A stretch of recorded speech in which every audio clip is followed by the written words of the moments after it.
성님 안녕하세요. 네, 날씨가 좀 풀린 듯 했는데 다시 저녁부터 쌀쌀해진 것 같습니다. 성도님 평안하시죠? 네, 평안해 보이시는데 저는 떨립니다. 네, 제가 사회 볼 때랑은 또 다르게 말씀을 나눌 때는 좀 많이 떨리고 두려운 마음이 있는데 제가 묵상하고 또 공부한 것들을 나누게 될 텐데 혹시 제가 잘못 분별한 것들이 있으면 저한테 또 얘기해 주시면 좋겠습니다. 제가 오늘 말씀드릴 텐데 미리 말씀드릴게요. 저는 이 책을 좀 참고했습니다. 일곱 절기와 다섯 제사라는 전도출판사에서 나온 책을 좀 참고해서 또 공부하고 또 다른 또 묵상한 것들을 제가 나누도록 말씀을 드리겠습니다.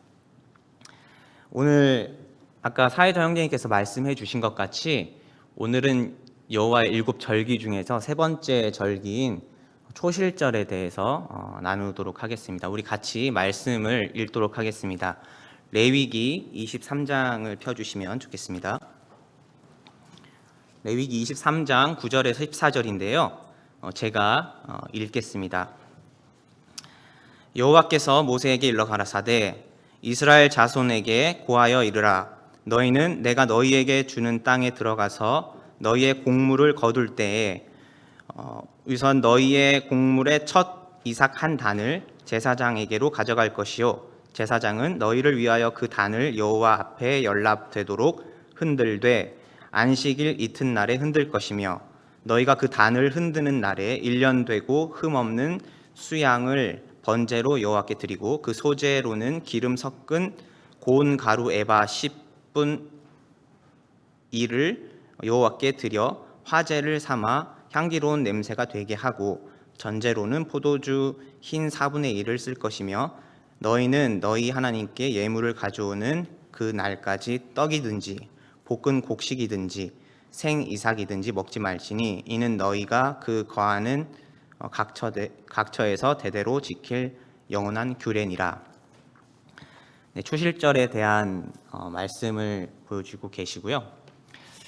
다들 성도님들 일하시는 분들은 회사에서 올해 시작하시면서 시무식을 하셨거나 또 그렇게 행사를 하고 1년을 시작하시기도 하시고 큰 배를 만들면 배가 출항을 하기 전에 진수식이라고 하는 큰 행사를 하기도 하죠. 뭔가 반복되는 일상 그리고 배가 한번 바다에 뜨면 크게 수리할 일이 없으면 계속 바다에 떠 있잖아요. 반복되는 그런 일들을 하기 전에 첫 시작은 굉장히 의미 있게 또 의미를 부여하고 시작하는 것들이 많이 있는 것 같습니다. 그리고 첫 비단 이런 일뿐만 아니라 첫 아이, 사실 제 첫 아이가 오늘 생일이거든요. 첫 아이가 태어났을 때 그 집의 기쁨은 이루 말할 수 없잖아요. 첫 것에 대한 의미는 너무나 특별한 것 같습니다. 첫 해외여행, 첫 비행기를 탔을 때 이런 기억은 아마 잊지 못하실 것 같아요.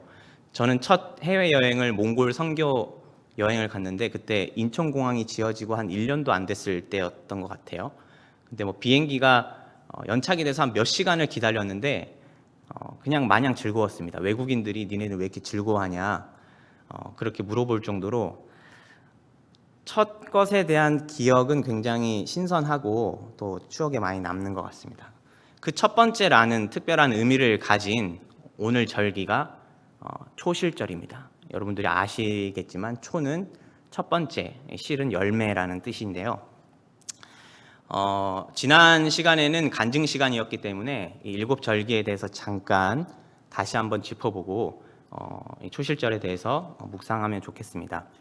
우리가 처음에 개관을 들었고요. 그 다음에 유월절 배웠고 무교절 배웠습니다. 그리고 오늘이 초실절을 나눌 차례고요. 그 유월절은 정월 14일 저녁부터 이루어지고 무교절은 정월 15일 저녁부터 이루어져서 사실 이거를 분리하기가 굉장히 좀 어렵고 이어지는 절기라고 그때도 설명 들으신 걸로서 알고 있습니다. 초실절도 마찬가지입니다. 초실절도 무교절의 이튿날부터 시작이 되는데 이 유월절, 초실절, 무교절, 초실절은 쭉 이어지는 기간이고 약간 좀 떨어진 기간에 오순절이 나오게 됩니다. 오순이라고 하면 뭐 10개, 10이 5개 있고 77절이라고 했을 때 77, 49 이렇게 보면 보통은 한 7주 떨어져 있잖아요. 근데 이렇게 네 절기는 지금 태양력으로 했을 때 약 그런 봄에 일어나는 그런 절기들이고 한동안 시간을 뚝 떨어져서 그 다음에 속죄일, 나팔절, 초막절이 이어진다고 그때 개관 때 말씀해 주신 것 같아요. 그래서 첫 그런 네 뭉탱이의 절기는 우리 교회와 연관이 있고 후 세 개의 절기는 이스라엘과 관련이 있다. 이렇게 기억을 하시면 큰 틀을 잡는 데 도움이 되실 것 같습니다. 그들이 약속의 땅 가나안 땅에 당도했을 때 여호와 하나님께서 그들에게 1년에 3번 성회로 모이기로 명령하셨습니다. 6월절, 아까 6월절은 쭉 무교절과 초실절이 이어진다고 말씀드렸죠. 그 다음에 오순절, 초막절 이렇게 3번 1년에 성회로 모이기로 했고 아까 말씀드렸듯이 이 초실절은 유교절, 무교절, 초실절로 이어지는데 이걸 뭐 기간을 명확히 구분할 수는 있지만 그 날이 쭉 이어져서 연계되어 있다 이렇게 생각하시면 좋겠습니다. 이 초실절은 6월절로 보면 3일 뒤고 무교절로 보면 이틀 뒤인데 이스라엘에서는 초봄에 곡식을 수확하는 시점이 주로 보리를 수확한다고 들었습니다. 그때가 그 히브리력으로 했을 때 뭐 아비월, 니산월 이런 거 들어보셨잖아요. 포로 후에 일컬었던 어떤 히브리력이 니산월이고 그 전에 일컬었던 게 아비월이라고 하더라고요. 그래서 태양력 기준으로 하면 3월 정도가 되고 그 달의 16일이라고 생각하시면 됩니다.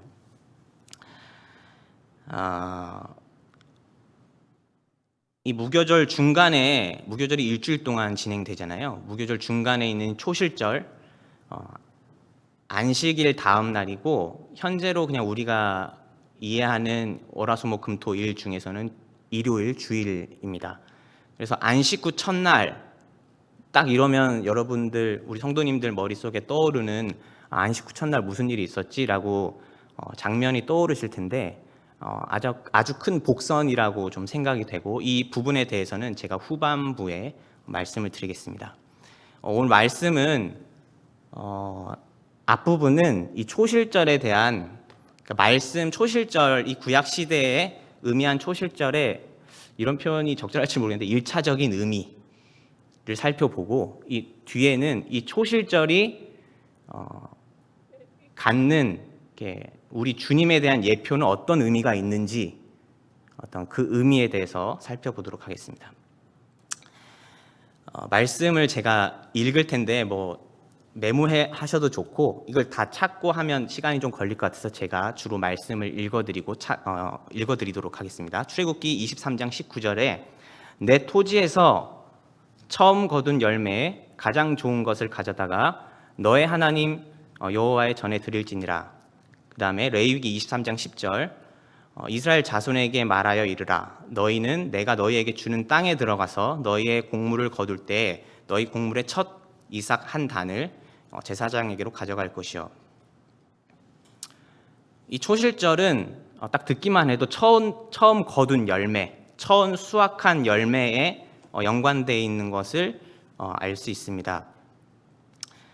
우리가 잘 알다시피 이스라엘이 출애굽해서 가데스 바네아에서 약속의 땅을 정탐을 하는데 하나님을 신뢰하지 못하고 광야로 들어가는 것을 잘 알고 있습니다. 그 이후로 20세 이상 된 성인은 다 이제 땅에 엎드려지고 갈렙과 여호수아만 이제 약속의 땅으로 들어가죠. 그 기간 동안 40년 동안 우리가 광야에서 뭐 유랑 생활이라고 할까요? 광야 생활을 한 것을 알고 있습니다.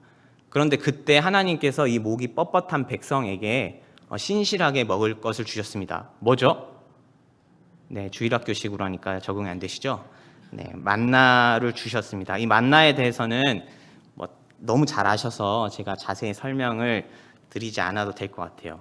이게 동글동글한 진주 모양 같이 생겼다고 했고 기름 섞인 과자 같았다고 했어요. 그래서 그 의미는 이게 뭐지?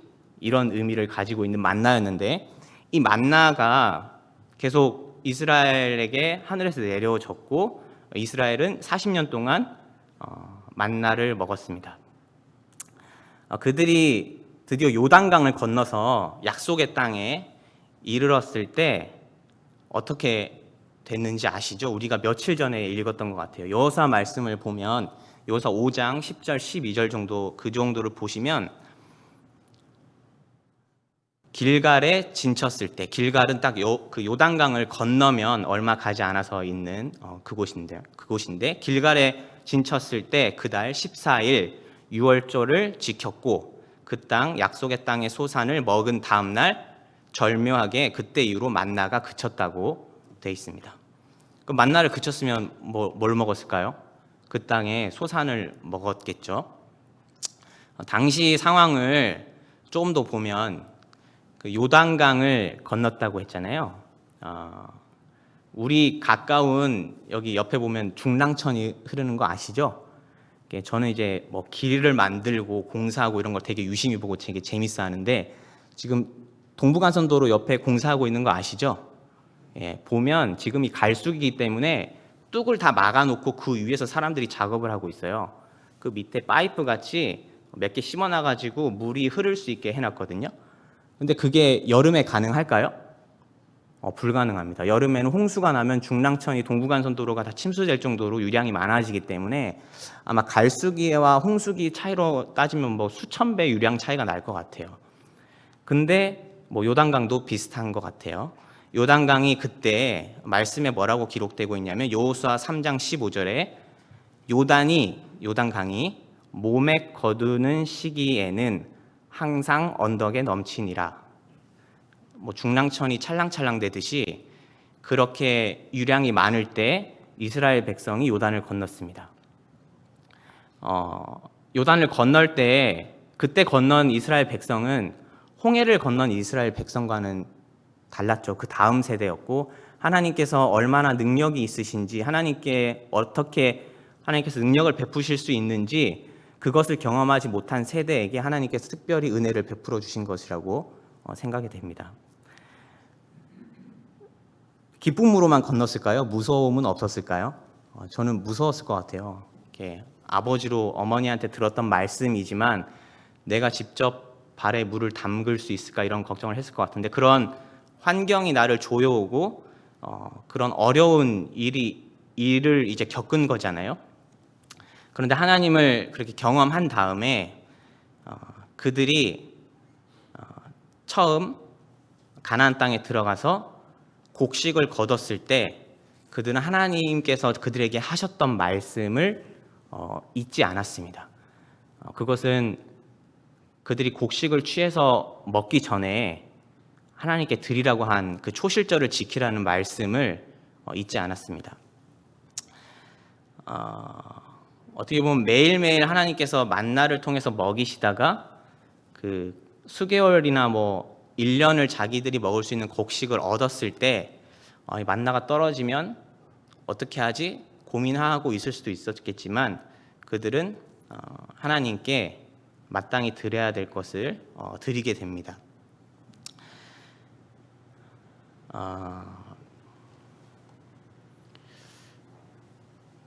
그들은 하나님께서 매일 베풀어 주시는 것들을 그냥 취하는 거였잖아요. 그들이 뭔가 광야에서 농사를 지을 수도 없었고 먹을 것을 그들이 노력해서 얻은 게 아니라 하나님께서 주신 것을 먹었는데, 그들이 어떤 그런 번영의 땅, 약속의 땅으로 들어갔을 때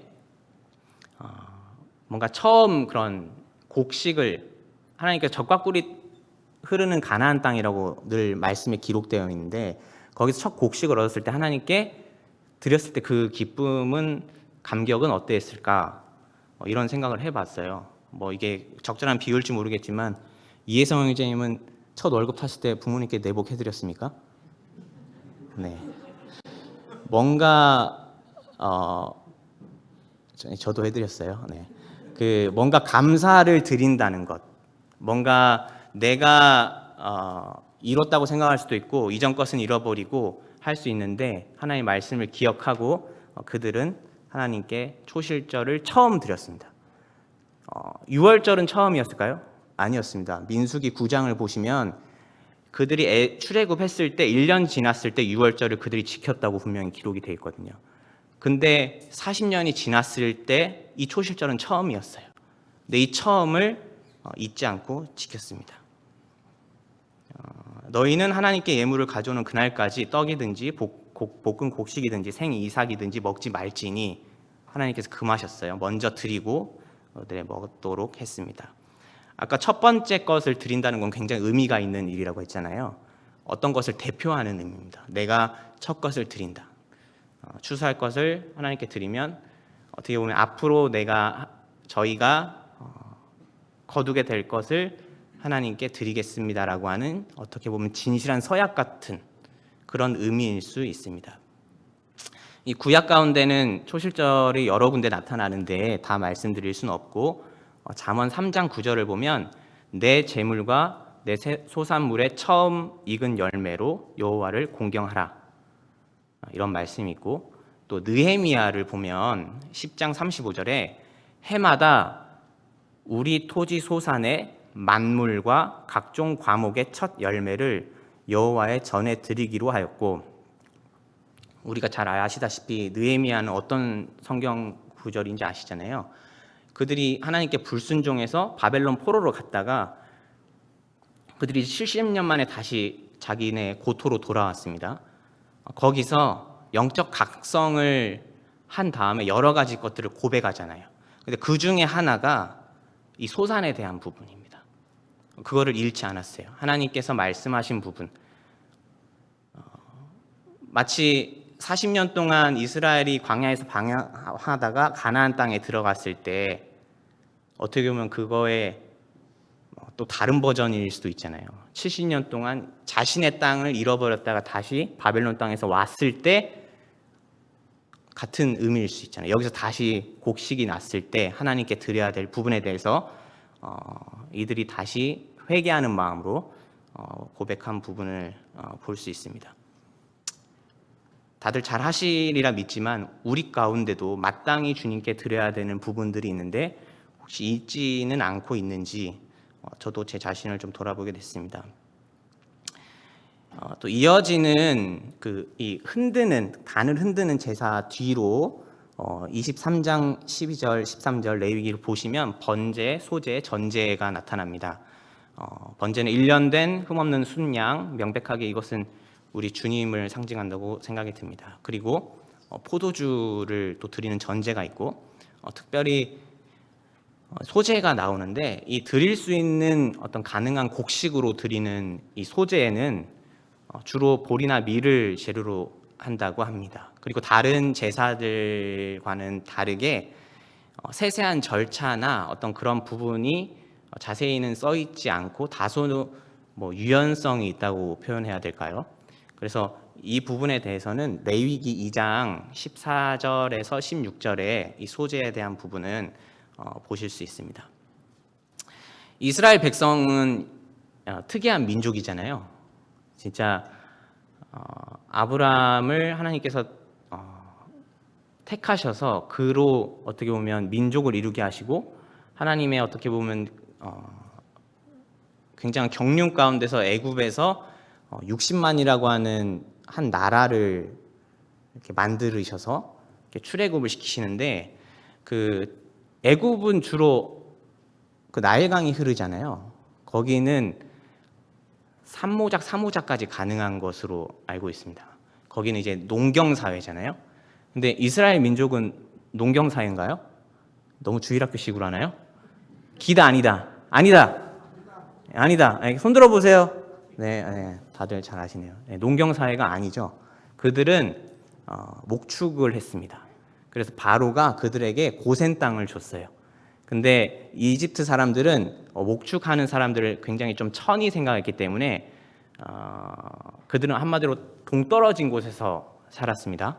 그래서 그들이 이제 출애굽을 해서 광야 생활을 할 때 농사를 지었겠습니까?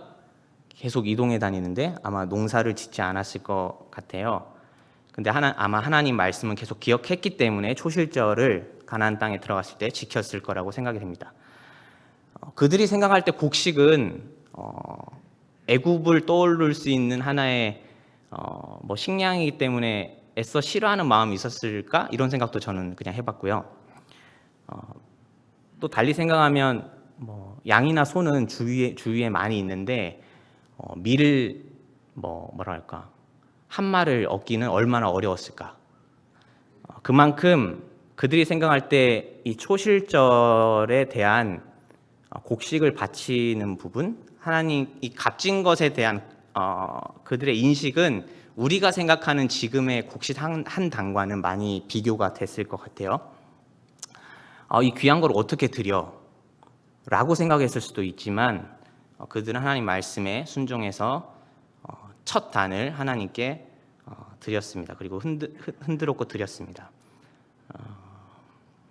하나님은 먼저 우리 하나님께서는 자신을 먼저 기억하기를 원하시는 것 같습니다. 그래서 마태복음 6장 말씀과 같이 너희는 먼저 그의 나라와 그의 의를 구하라. 그리하면 이 모든 것을 너희에게 더하시리라 라는 말씀이 생각이 났습니다. 이 소재 부분의 말씀을 보다 보면 우리 레위기 아까 13절 아까 23장 13절 말씀을 보면 향기로운 냄새라는 표현이 나옵니다. 요즘에 유행하는 게 뭐 이렇게 향기 해서 뭐 아로마 세라피 뭐 이런 거 들어보셨죠?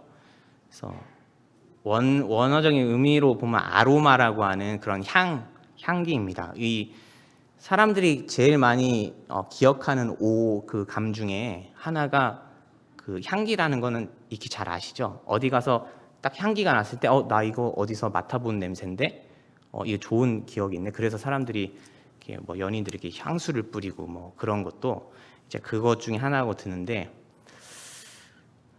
이 향기로운이라는 표현은 신약에도 많이 등장하는데 잘 아시다시피 에베소서 5장 2절에 그는 우리를 위하여 자신을 버리사 향기로운 제물이라고 표현됐고 생축으로 하나님께 드리셨느니라 라는 표현이 나옵니다. 이 향기로운 것들, 이 왜 향기로운 냄새라고는 별로 안 하잖아요. 향기로운 뭐라고 할까요? 향기로운 향기? 이건 이상한데. 네, 향기와 어떤 안 좋은 냄새. 이 부분 말씀드린 이유는 다음에 이어질 말씀에 대해서 묵상하다 보면 이 안 좋은 냄새에 대한 또 언급이 될 것 같아서 말씀드렸습니다. 이렇게 해서 제가 초실절에 대한 어떻게 보면 1차적인 의미, 그때 구약 시대에 이 초실절이 어떤 의미였고 그 당시 그 초실절에서 얻을 수 있는 뭐 교훈이라고 할까요? 그 부분에 되게 짧게 나눴고요. 다음 나눌 부분은 어떻게 보면 이 부분이 더 중요하다고 말씀드릴 수 있을 것 같아요. 초실절이 정말 나타내는 것은 어떤 것을 의미할지, 그것은 지난 개관 시간에 말씀하셨듯이 우리 주님의 부활을 나타내고 있습니다. 사도행전 23장을 보면 사도 바울이 공회 앞에 섰을 때 신문을 받는 과정에서 사두개인과 바리새인을 딱 보고 바리새인인데 이 사람들이 나한테 좀 유리하게 얘기해 줄 수 있을 거라고 생각해서 하는 말이 죽은 자의 소망 곧 부활을 인하여 내가 신문을 받는다. 그래서 양패로 나눠졌던 그런 이야기를 아시죠? 그리고 마태복음 22장을 봐도 23절에 부활이 없다 하는 사두개인들이 이런 장면이 나옵니다. 이때 당시도 부활에 대한 인식, 당시 유대인들은 부활에 대한 인식은 가지고 있었습니다. 근데 우리가 지금 믿고 있는 부활과는 사뭇 다른 것이었죠. 그 이야기를 좀 더 자세히 볼 수 있는 것이 오늘 조금 더 살펴볼 이야기인 요한복음 11장의 나사로의 이야기입니다. 요한복음 11장은 워낙 유명한 말씀이기 때문에 제가 다 읽지는 않고 짧게 말씀드리고 성경 구절을 읽으면서 말씀을 드리도록 하겠습니다. 베다니에 사는 세 남매 마리아, 마르다, 나사로 잘 아시죠? 근데 나사로가 사랑하는 자가 병들었다고 이제 예수님께 기별을 고합니다. 근데 예수님께서는 이상하게도 그 소식을 접하시고도 일부러 그 이틀을 더 계시다가 그 다음에 이제 나사로가 있는 베다니로 움직이십니다. 이제 여러 이야기는 생략하고 내 오라비가 죽었죠. 나사로가 죽었어요. 근데 죽었는데 예수님께서 가신 거죠. 나사로가 23절을 보면 내 오라비가 다시 살리라 이렇게 얘기했을 때 24절을 보면 뭐라고 하냐면 마르다가 가로되 마지막 날 부활에는 다시 살 줄을 내가 아나이다. 어떻게 보면 아까 그 말씀드린 대로 이 당시에 살았던 그들이 생각했던 부활의 의미에 대해서 마지막에 살 거는 믿었던 것 같아요. 근데 우리가 아는 악인의 부활, 의인의 부활, 생명의 부활, 사망의 부활 이런 부분까지는 몰라도 이스라엘 그때 유대인들이 나중에 죽은 자의 부활은 믿었습니다. 근데 그때 예수님께서 뭐라고 하시냐면 굉장히 우리가 익히 잘 알고 유명한 구절의 말씀을 하십니다.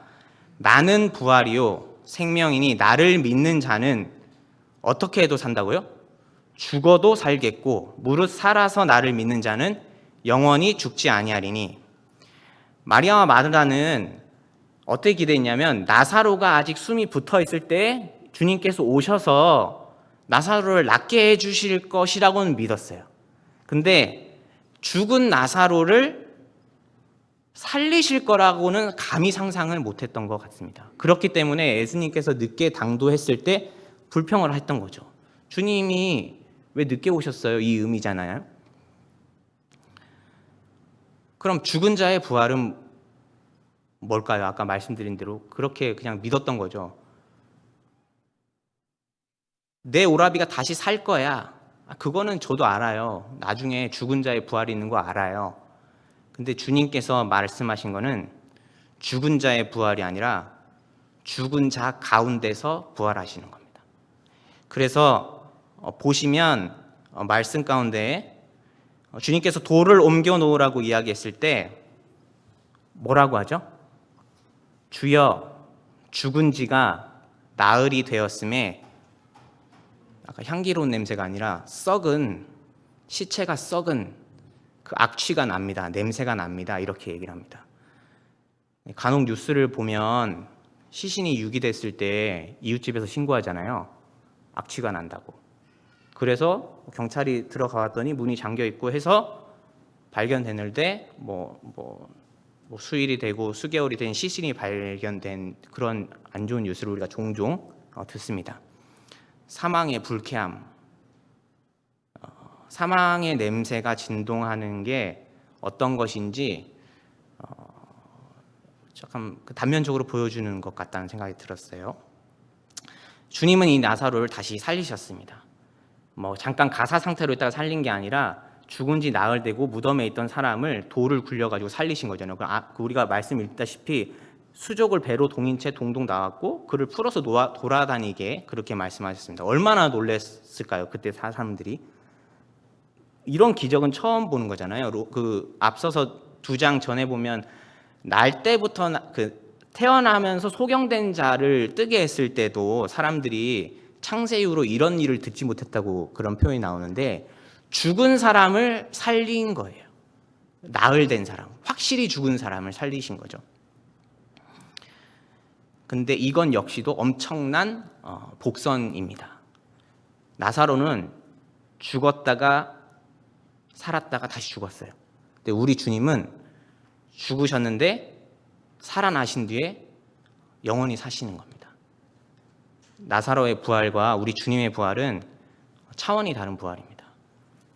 이 부활에 대해서 한 번 더 좀 살펴보면 좋을 것 같아요. 초실절에 대한 이야기와 조금 연관지어서 살펴보기를 원합니다. 초실절은 농사와 관련된 절기라고 생각이 되어집니다.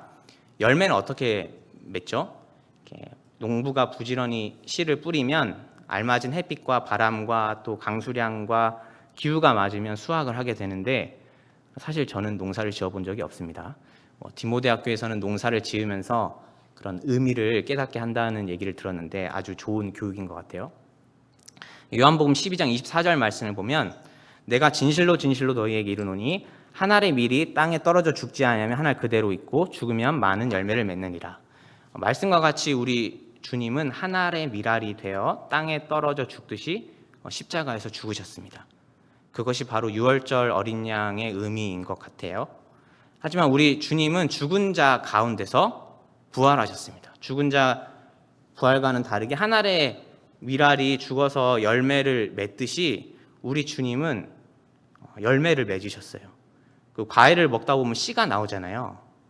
사과씨, 생각해 보시면 포도씨, 뭐 참외씨, 여러 씨가 있는데 우리가 그 씨를 보고 어떻게 감히 열매를 상상할 수 있겠어요? 씨만 보고 열매를 상상할 수 있습니까? 전문가가 아니면 아마 어려울 것 같아요. 씨는 열매는 씨와는 다르게 너무나 다르게 생겼고 열매가 주는 그런 맛과 그런 풍부한 그 좋은 향기 이런 건 비교할 수 없죠. 씨랑은. 이 초실절의 의미가 이 주님을 통해서 성취가 되는 것 같습니다. 초실절에 보면 그 열매 한 알의 밀로 떨어져서 죽은 그 씨가 열매를 맺듯이 우리 주님께서 첫 열매가 되셨다고 말씀하십니다. 시기적으로 좀 연관지어서 보면 마가복음 16장 2절을 보면 안식 후 첫날 매우 일찍이 해 돋은 때에 그 무덤으로 가며 이런 표현이 나와요. 그 여인들이 주님께서 죽으시고 장사든지 사흘 뒤에 안식 후 첫날, 안식일에는 어쩔 수 없으니까 안식 후 첫날 간 장면이 있잖아요. 근데 우리 주님은 안식 후 첫날 우리가 예배 드린 듯이 안식 후 첫날 다시 살아나셨습니다. 우리 그 초실절 아까 말씀을 보면 뭐라고 돼 있냐면 23장 11절에 너희를 위하여 그 단을 여호와 앞에 연락되도록 흔들되 안식일 이튿날 흔들 것이며 안식인 이튿날 하나님께서 이 예수님의 부활을 이 초실절을 통해서 예표하신 것들이 굉장히 절묘하다, 놀랍다 이런 생각이 저는 묵상하면서 들었습니다. 하나님께서 이제 하늘의 창고로 열매를 하나씩 이제 거두시는데 딱 그 시작의 딱 처음이 우리 주님이셨고 이제 그 죽은 자들 가운데서 처음 수확한 열매. 근데 이제 저희가 이제 줄줄이 지난번에도 말씀하셨듯이 보리를 추수하면 그 다음에 뭐 다른 밀을 추수하고 이어지는 그런 추수들이 있을 텐데 그 첫 단을 흔들었잖아요. 근데 우리가 첫 열매인 부활하신 예수 그리스도를 따라서 하늘 곡식으로 하늘 창고로 들어갈 것으로 믿습니다. 앞서 요한복음 12장에 살펴본 한 알의 밀은 말 그대로 한 알은 혼자서 홀로 죽으시고 부활하신 이후에 부활하신 것을 기록하고 있다면 골로새서 1장 18절에서는 죽은 자들 가운데서 먼저 나신 자니 이렇게 얘기하면서 그 이후에 따를 그런 부활의 어떤 열매들을 말씀하고 있는데 우리를 염두에 두고 말씀을 하고 계십니다. 우리는 주님을 따라서 갈 것이고 홀로 주님께서는 죽으셨지만 그 기쁨을 우리에게 같이 이제 뭐라 할까요? 우리에게 같이 이제 영광스럽게 우리에게 맏형제로서 우리에게 형제로서 같이 기쁨을 나눌 수 있게 기회를 주셨습니다. 로마서 8장 29절을 보면 하나님이 미리 아신 자들을 또한 그 아들의 형상을 본받게 하기 위하여 미리 정하셨으니 이는 그로 많은 형제 중에서 맏아들이 되게 하심이니라. 이 말씀은 결국엔 누구를 위한 말씀이겠습니까? 저희를 위로하시고 저에게 기쁨을 주시기 위해서 하신 말씀이지 않겠습니까? 그 말씀을 한 구절 좀 더 볼 건데요. 아까 우리 레익이 읽었던 말씀입니다. 잠깐 물 좀 마시겠습니다.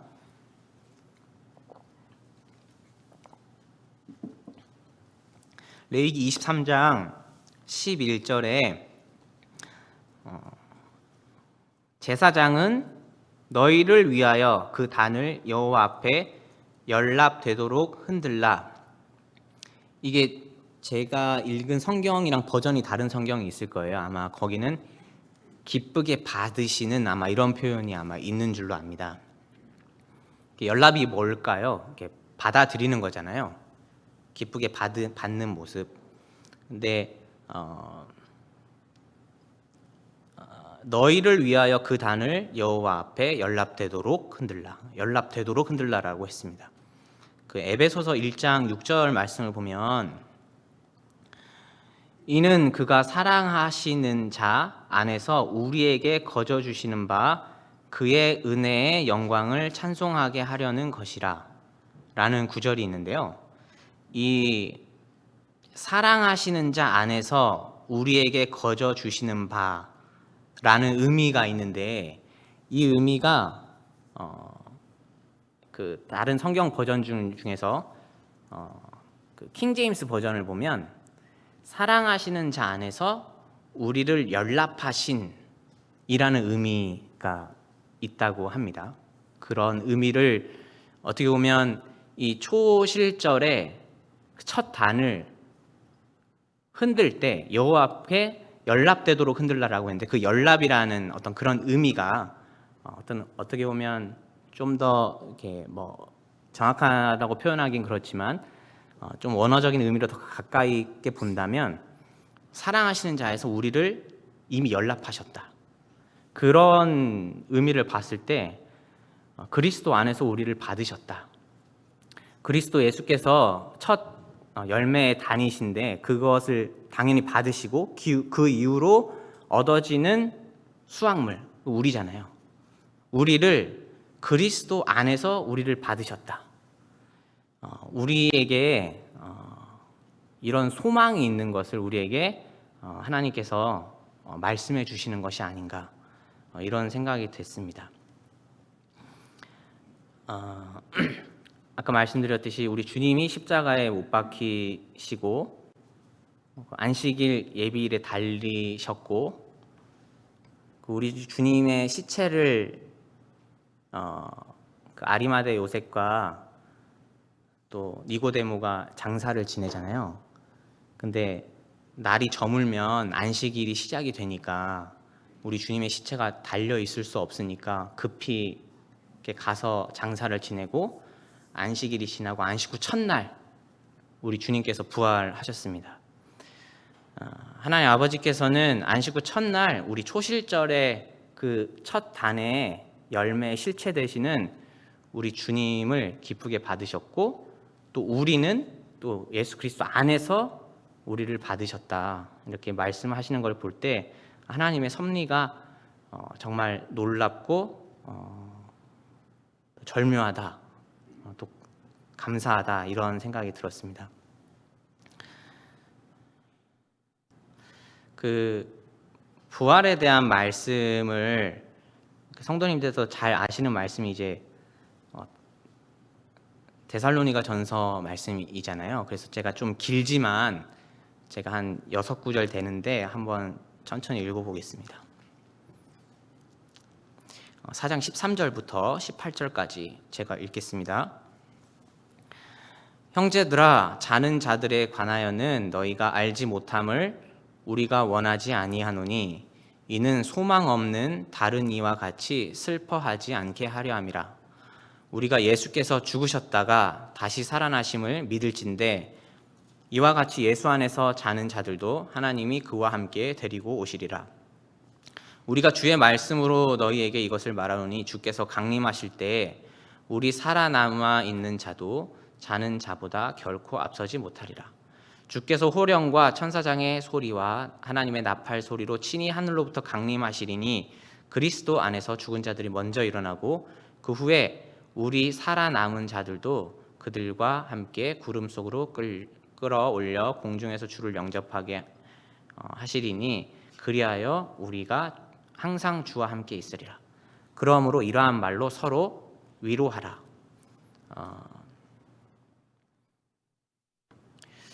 우리 주님께서 부활하셨습니다. 부활하시고 그 의미를 그 초실절을 통해서 살펴봤는데, 부활하신 것이 당연히 죽음을 이기신 하나님의 능력, 그리고 사망 권세를 이기시는 하나님의 그런 전능하신 부분을 보여주시는 건 당연한 부분이고, 그 이후에 또 우리들에게 그와 같이 동일한 소망을 가지고 살 수 있게 우리에게 큰 희망을 주시고 소망을 주시는 것이 있지 않을까. 그래서 우리 방금 읽은 말씀과 같이 데살로니가전서 4장 18절 말씀과 같이 그러므로 이러한 말로 서로 위로하라, 이렇게 말씀을 해주시는 것 같습니다. 그리고 아까 말씀드린 것 같이 이렇게 소재가 향기로운 제물로 드려진 것 같이 사망은 사탄이 어떻게 보면 그 권세 아래 있다고 해야 될까요? 근데 그곳에서 나는 냄새는 아까 나사로 그 무덤에서 들은 것 같이 악취가 나고 사람들이 꺼려하고 다 그런 냄새지만, 우리 부활하신 주님은 그 소재를 볼 때 향기로운 제물로 하나님께서 흠양하시는 그런 향기로운 냄새가 있었어요. 그래서 우리의 삶도, 우리 주님을 따르는 삶도 우리 주변 사람들에게 기쁘게 하는, 주변 사람을 기쁘게 하는 향기로운 삶이 됐으면 좋겠다는 생각으로 말씀을 줄이겠습니다. 네, 그럼 제가 짧게 기도하고 오늘 말씀을 정리하도록 하겠습니다.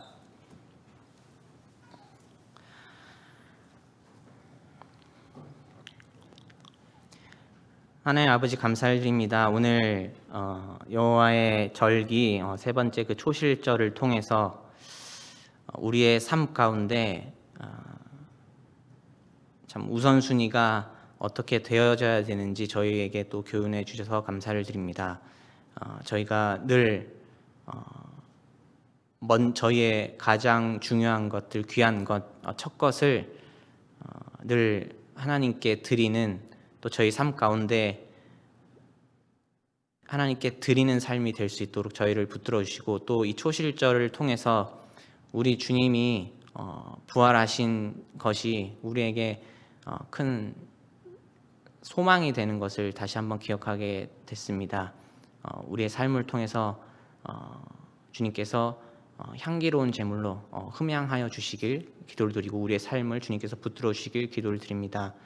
이 모든 기도를 우리의 주인 되시는 예수님 이름으로 감사하며 기도했습니다. 아멘.